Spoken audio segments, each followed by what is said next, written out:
Hello students, इस video में हम देखेंगे एक दूसरे तरह का क्वेश्चन जो मैंने आंसर किया है एक स्टूडेंट का। हर दिन करीब मैं 10 से 15 आंसर करता हूँ। अभी भी मेरे 77 आंसर्स पेंडिंग है, 127 नोटिफिकेशन पेंडिंग है, बिल्कुल टाइम नहीं हो रहा है। और देखें मेरा कंटेंट का क्या स्टैटिस्टिक्स आ गया है, एक बार देखें। मुझे भी याद नहीं, काफ़ी दिन पहले मैं देखा था। लास्ट 30 डेज में 3.19 थाउजेंड आंसर व्यूज़ एंड पूरे लाइफ टाइम में 46,000 आंसर व्यूज। ठीक है, फिर भी अभी कम है। मुझे तो 5 लाख टारगेट है, ज़्यादा से ज़्यादा स्टूडेंट तक पहुंचना है, ज़्यादा से ज़्यादा स्टूडेंट को आंसर करके उनकी मदद करनी है। ये मेरा हमेशा से एम रहा है। तो एक और क्वेश्चन देखते हैं जिसका मैंने आंसर किया था। ऐसे फनी क्वेश्चंस भी काफ़ी सारे आते हैं। What which was your first smartphone after class 10th? भैया, हमको स्मार्टफोन मिला था हमारे पोस्ट ग्रेजुएशन कंप्लीट होने के बाद। ये तो आपकी खुशकिस्मती है कि आपको क्लास 10th के बाद स्मार्टफोन मिल जाता है। तो मैंने कुछ ऐसा ही आंसर किया था। मैं ये आंसर को नहीं डिस्कस करूंगा, छोड़ दीजिए। इसके बाद बायोलॉजी से रिलेटेड, हाँ, ये एक मैंने डिस्कस किया था। How should I start studying biology from now to get marks? बहुत ही इंटरेस्टिंग क्वेश्चन है। कुछ स्टूडेंट्स को लगता है कि बायोलॉजी बहुत डिफिकल्ट सब्जेक्ट है, बायोलॉजी हमसे ना हो पाएगा। भैया, बायोलॉजी याद करने वाला सब्जेक्ट है, रट्टा मारो सब्जेक्ट है। ऐसा कुछ नहीं है, बायोलॉजी रट्टा मारो सब्जेक्ट नहीं है।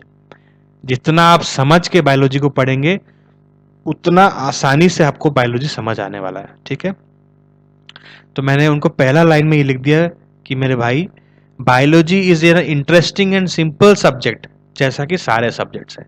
बायोलॉजी को कॉम्प्लेक्स मत कभी सोचना। हम मैंने ये इमेजिन कर लिया, क्योंकि उन्होंने अपना क्लास मेंशन नहीं किया था, तो मैं ये इमेजिन कर लिया या एज्यूम कर लिया कि वो क्लास 10th 11 या 12th में से किसी भी एक क्लास में पढ़ रहे होंगे और उनको बायोलॉजी एज अ सब्जेक्ट खत्म करना है टू गेट ग्रेट मार्क्स। तो मैंने उनको कुछ टिप्स दिए। सबसे पहला टिप क्या था? कभी भी बायोलॉजी के कॉन्सेप्ट्स को मग अप नहीं करना है, रट्टा नहीं मारना है। ये मिसकॉन्सेप्शन है कि बायोलॉजी टॉपिक्स को रट्टा मारा जाता है। दूसरा, बायोलॉजी को जितना आप समझ के पढ़ेंगे, हर एक टर्म का उसमें मीनिंग है। बायोलॉजी, बायो मतलब लाइफ, लॉजी मतलब स्टडी, तो स्टडी ऑफ लाइफ को हम बोलते हैं बायोलॉजी। ठीक इसी तरह जब आप टर्म्स के मीनिंग को समझना चालू कर देंगे तो आपको इतना टर्म्स डिफिकल्ट भी नहीं लगेंगे। कुछ टर्म्स डिफिकल्ट इनिशियली लग सकते हैं, लेकिन वो एक्चुअली डिफिकल्ट नहीं होते हैं जब आप विजुअलाइज करके बायोलॉजी को पढ़ते हैं। अगर आप सीबीएसई करिकुलम से हैं तो मैं ये सजेस्ट करूंगा कि अपने जो एनसीईआरटी चैप्टर्स हैं बायोलॉजी के, उसको डिटेल में पढ़ें विदाउट मिसिंग एनी सिंगल सब topic in the chapter. NCERT book में बहुत ही अच्छे तरीके से मेंशन किया है। तो जो भी सीबीएसई का बंदा है, मैं उसको हमेशा यही सजेस्ट करूंगा कि अपने एनसीईआरटी चैप्टर्स को अच्छे से पढ़े। बायोलॉजी में अगर स्ट्रांग होना है तो मैं यहाँ बायोलॉजी की बात कर रहा हूँ। जब भी आप बायोलॉजी के चैप्टर पढ़ें बुक से, हमेशा अपने साथ एक हाइलाइटर रखें।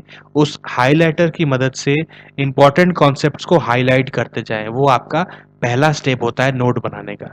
नोट्स बहुत ज़रूरी होता है रिवीजन के लिए, लास्ट मोमेंट क्विक स्टडी के लिए।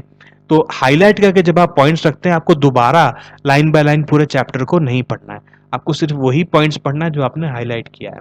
तो ये हो गया आपका प्राइमरी नोट्स, जो आपको रिवीजन में काफ़ी काम देता है।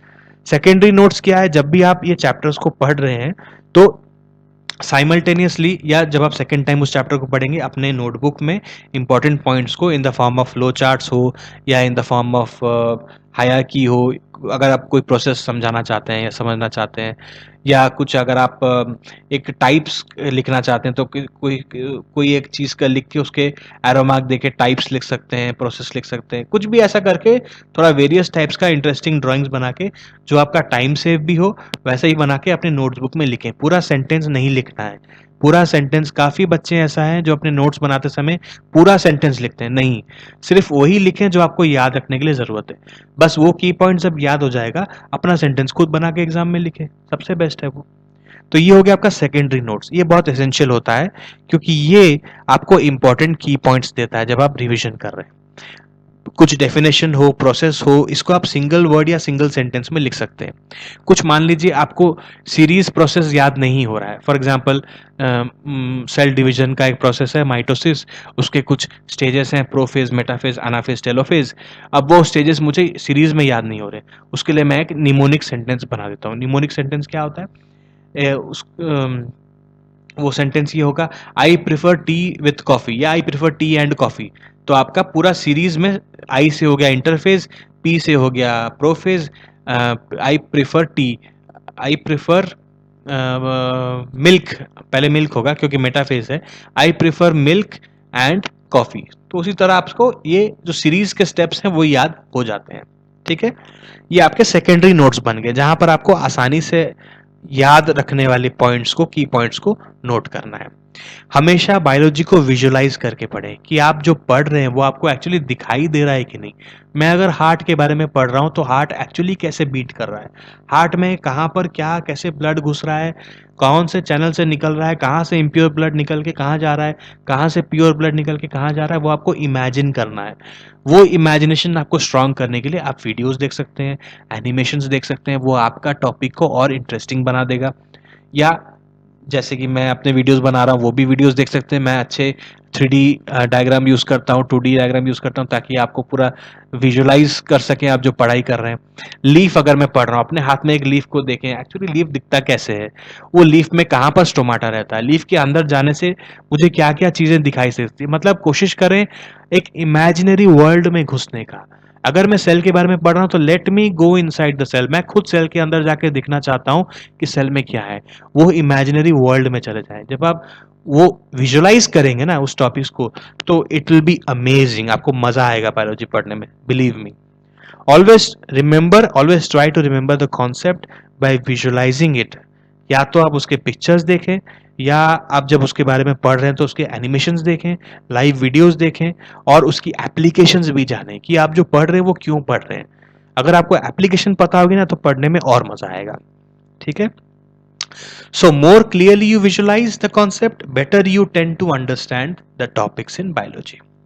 आप YouTube के वीडियोस देख सकते हैं, YouTube में काफ़ी ऐसे एनिमेशंस और काफ़ी ऐसे एनिमेशंस और वीडियोस बनाए हुए हैं, लाइव वीडियोस, जहाँ पर आपको समझाया जा रहा है कि आप जो टॉपिक के बारे में पढ़ रहे हैं उसको आप कैसे विजुलाइज कर सकते हैं। जैसे मेरा चैनल भी है एडोबीज, वो भी जैसे अलग अलग टॉपिक्स के ऊपर मैं अपलोड कर रहा हूँ जैसे जैसे टाइम मिल रहा है मुझे। ये आपका फंडामेंटल कॉन्सेप्ट को स्ट्रांग बनाता है। ठीक है, फंडामेंटल कॉन्सेप्ट एक बार स्ट्रांग हो गया तो आप जो आगे हायर लेवल पढ़ने वाले हैं वो आप आसानी से समझ जाएंगे। और YouTube चैनल से क्या फ़ायदा होता है, आप कमेंट्स में डाउट डिस्कस कर सकते हैं। आपको मन में कोई भी क्वेश्चन आ रहा है, विजुलाइज करने के बाद भी समझ नहीं आ रहा, इमीडिएटली आपने डाउट डिस्कस किया, कोई फैकल्टी एक्सपर्ट्स के साथ कनेक्शन बनाया और अपना इंटरेक्शन जारी रखा। तो ये भी काफ़ी हेल्प करता है आपको। Watching videos in biology is always fun, ये मैं हमेशा बोलता हूँ। वीडियोज देख देख के पढ़ें, मज़ा आएगा। लास्टली, जब आप अपना बायोलॉजी का सारा कॉन्सेप्ट सिलेबस कंप्लीट कर लिए हैं, कोशिश करें ज़्यादा से ज़्यादा मॉक टेस्ट पेपर करें या लास्ट 10 ईयर्स के क्वेश्चन पेपर्स करें, जो आपको आइडिया दे दे कि जो बायोलॉजी के क्वेश्चंस आ रहे हैं वो क्वेश्चंस में मुझे क्या क्या आंसर में पॉइंट्स कवर अप करने हैं, कैसे आंसर को प्रेजेंट करना है, और उस आंसर में क्या क्या लिखना है। आपका राइटिंग स्पीड भी बढ़ेगा। मतलब नॉर्मली जब आप नोट बनाते हुए राइटिंग स्पीड लिखते हैं और एग्जाम में जब आप राइटिंग स्पीड आपकी होती है, उसमें काफ़ी अंतर होता है। नोट्स में आपकी राइटिंग स्पीड काफ़ी कम होगी, एग्जाम में राइटिंग स्पीड थोड़ा तेज रखना पड़ेगा। तो जब आप ये मॉक टेस्ट पेपर्स और लास्ट 10 ईयर्स के क्वेश्चन पेपर्स लिमिटेड टाइम अपने हाथ में रख के सॉल्व करने का कोशिश करते हैं, तो आपका राइटिंग स्पीड प्रैक्टिस होता है, और वो आस्ते आस्ते आप देखेंगे जब आप मेन एग्जाम में बैठेंगे तो राइटिंग स्पीड काफ़ी हद तक इम्प्रूव हो चुका होगा।